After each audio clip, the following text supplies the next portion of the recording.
Hey there, welcome to LSAT Demon Daily. I'm Nathan Fox, that's Ben Olson. Together, we're the founders of LSATdemon.com and our weekly podcast, Thinking LSAT. We have an email here from Anonymous. Good evening. I have been trying to make the LSAT be my only job and concern to get into law school, but I have been struggling with feeling whether I am studying right. I am trying to teach myself another language alone, and it is not working.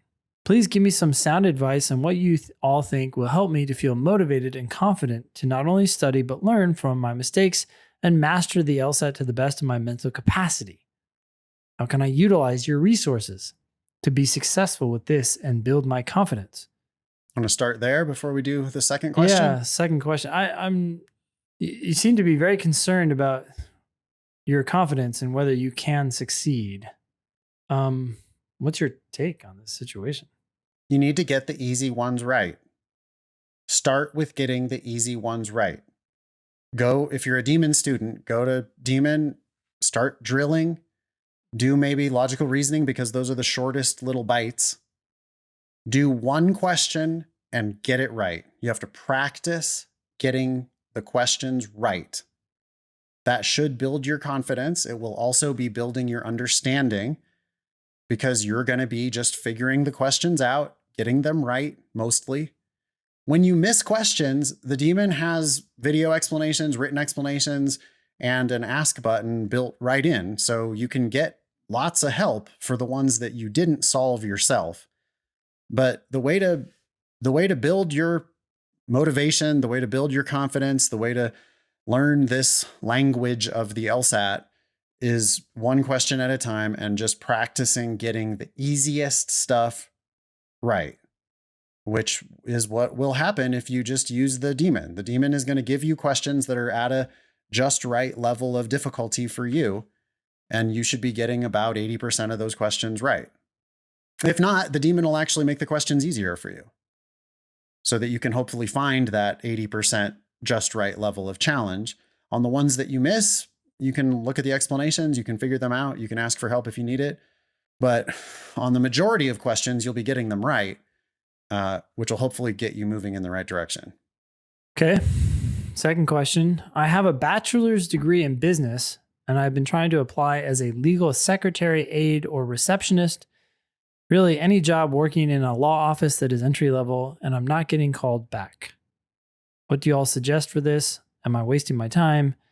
Do you all think I should look for a part-time job for something within my major instead of trying to gain early experience? Or maybe I am looking in the wrong places or not doing something right within this process. I don't know why you're not getting calls back. Why Job do you applications want are this job? just job applications, Ben. It's so humiliating. It's like such a dehumanizing process. You know, these resume drops, she's on monster.com or Indeed or Craigslist or whatever. And she's just firing out like hundreds of applications. And probably the applications are having her jump through all kinds of hoops. And, you know, you do like online tests and videos and answer special questions. And you're like doing all this work. And then the problem is that they're getting 1,000 applications for every job. James in the chat says, then filtered through an algorithm, which is also possible. That's like a human might never even see your application. Yeah. So I don't know what to do about all that stuff. Do you think that they're going down the wrong path by even trying to get a job in a law firm?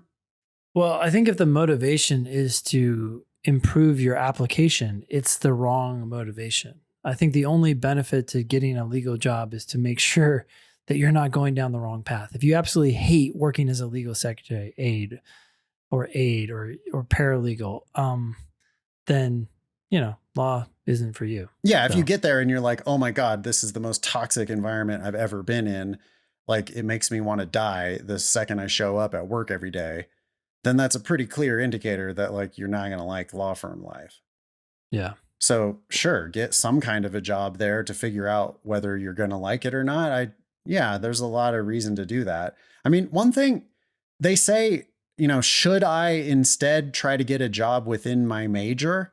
But your major is a bachelor's degree in business. There's nothing more general. Yeah. There's nothing more related to the law. What do you think law is? I Yeah. mean, it's about money. It's a business. Every law firm is a business. So, and every law school is a business. So it's like there's nothing more related. Law and business are the same thing. And it's not your bachelor's degree that's keeping you from getting these jobs.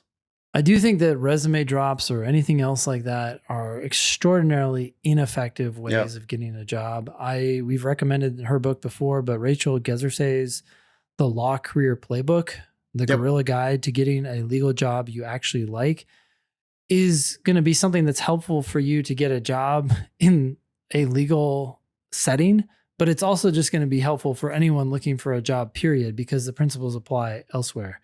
So I would get that and start reading it. I think even just the first chapter might get you going in a better direction. It's than an resume excellent drops. use of $15 or $20. Again, it's Gezersay, Gezersh, Law Career Playbook. I'm sure you can find it on Amazon, have it in 2 days. And yeah, like you need to start pounding the pavement, basically.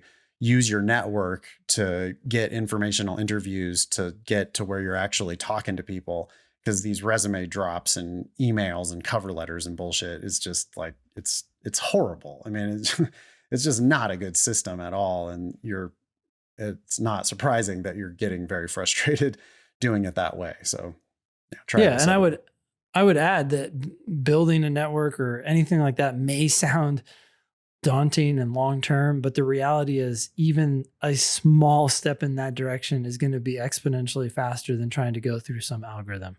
Just even one connection is going to do way more. Thanks for writing in. Email daily at lsatdemon.com if you'd like to ask us a question or share some LSAT or law school admissions news. Thanks for listening.